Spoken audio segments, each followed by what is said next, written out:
رضی اللہ عنہ تو کہو یار، ذرا زور سے کہو۔ حضرت عمر کو بھونکنے والے تو بہت ہیں، تبرہ کرنے والے تو بہت ہیں، جھوٹے قصے اور تاریخ کے رنگ میں ان کی کردار کشی کرنے والے تو بہت ہیں، اور ہم ہیں جو حضرت عمر کے نام کے گیت گانے والے ہیں۔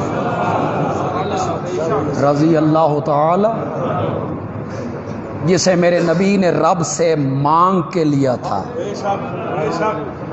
مانگا تھا میرے نبی نے، اللہم اعز الاسلام بعمر بن الخطاب۔ فریقین کی کتابوں میں موجود ہے، فریقین کی کتابوں میں موجود ہے۔ علماء مانا کرتے رہتے ہیں اعزہ، عزت دے۔ اعزہ کا کیا معنی ہوگا؟ عزت دے اسلام کو، عمر کے ذریعے عزت دے۔ میں تھوڑا جہا وکھرا مانا کر، میں ذرا اسے اور رنگ دے دیتا،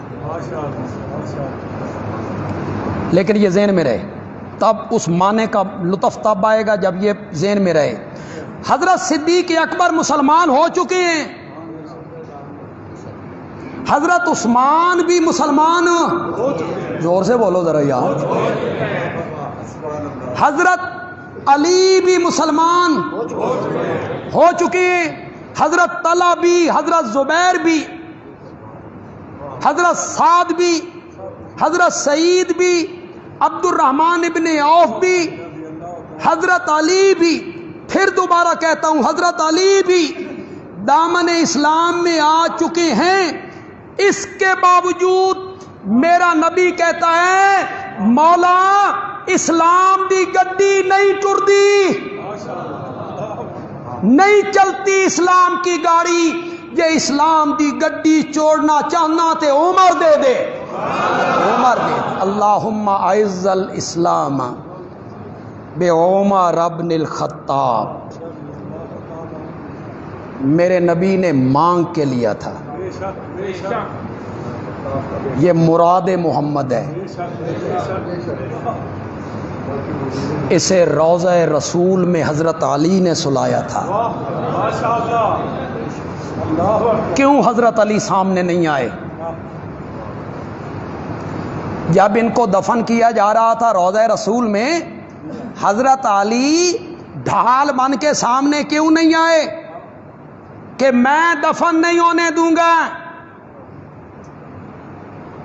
میں خلافت ان کے حوالے نہیں ہونے دوں گا، میں ان کو اپنے نبی کے مصلی پر کھڑا نہیں ہونے دوں گا؟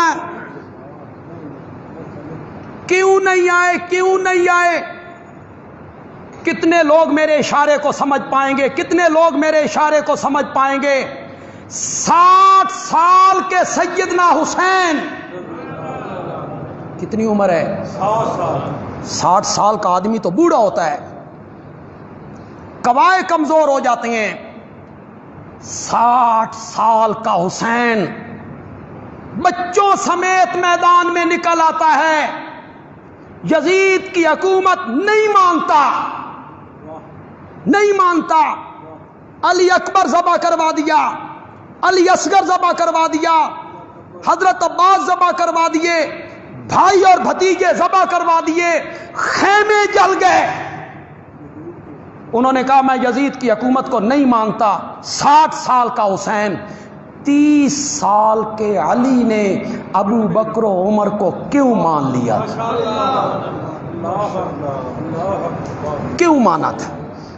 اگر ابو بکر بھی یزید کی طرح ہوتا، عمر بھی یزید کی طرح ہوتا، عثمان بھی یزید کی طرح ہوتا، تو جس طرح حضرت حسین نے نہیں مانا تھا، یہ میں تمہاری بولی بول رہا ہوں، یہ میری بولی نہیں ہے، انہی کے مطلب کی کہہ رہا ہوں، زبان میری ہے، بات ان کی۔ وہ میدان میں آ گئے، بچے ذبح کروا دیے، 6 مہینے کا علی اصغر، 19 سال کا علی اکبر سب کچھ ذبح کروا دیا، نہیں مانا. انہوں نے مانا، حضرت علی نے مانا کہ نہیں مانا؟ کل اگر علی اکبر آ گیا نا نبی پاک کے سامنے اور اس نے اپنے پڑنانا سے پوچھ لیا، بابا یہ ہمارے بابا سے پوچھ کہ ہمارا دادا ساری زندگی ظالموں کے ساتھ نباہ کرتا رہا، ساری زندگی ظالموں کا ساتھ دیتا رہا، نہ حسن ذبح کروایا نہ حسین ذبح کروایا، انہیں بچا کے رکھ لیا، ظالموں سے نباہ کرتا رہا. ہمارے بابا سے پوچھ اس نے ظالموں سے نباہ کیوں نہیں کیا؟ سوچو تو صحیح ذرا. معلوم ہوا کہ حضرت علی ان تینوں کو خلیفہ برحق سمجھتے تھے، تبھی بیعت کی، تبھی پیچھے چلے، تبھی نمازیں پیچھے پڑی، تبھی قاضی القضات بنے، تبھی مشورے ان کو دیے. تم نے کہانیاں بنائی. حضرت سیدہ فاطمہ رضی اللہ تعالی عنہ کا جب آخری وقت تھا انتقال سے کچھ دن پہلے، تم جانتے ہو تیمارداری اور عیادت اور بیمار پرسی اور خدمت کس نے کی تھی؟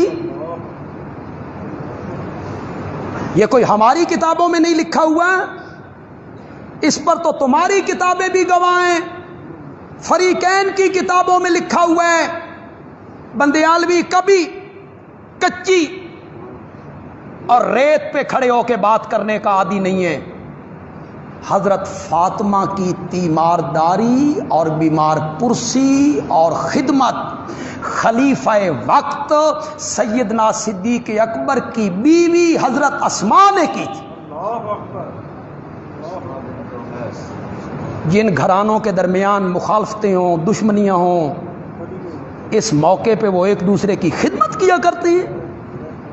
یہ وہی گھرانے ایک دوسرے کی خدمت کیا کرتے ہیں جن کے درمیان محبت بھی ہو، الفت بھی ہو، پیار بھی ہو، تعلق بھی. حضرت فاطمہ رضی اللہ تعالی عنہا نے اپنے انتقال سے پہلے اپنی فکر کا اور اپنے اس سوچ کا اظہار کیا کہ میرا جب جنازہ اٹھے گا تو میرے جسم کے ساتھ جو کفن کے کپڑے ہوں گے اس پر بھی غیر محرم کی نظر نہیں پڑنی چاہیے. میں اس بارے میں فکر مند ہوں.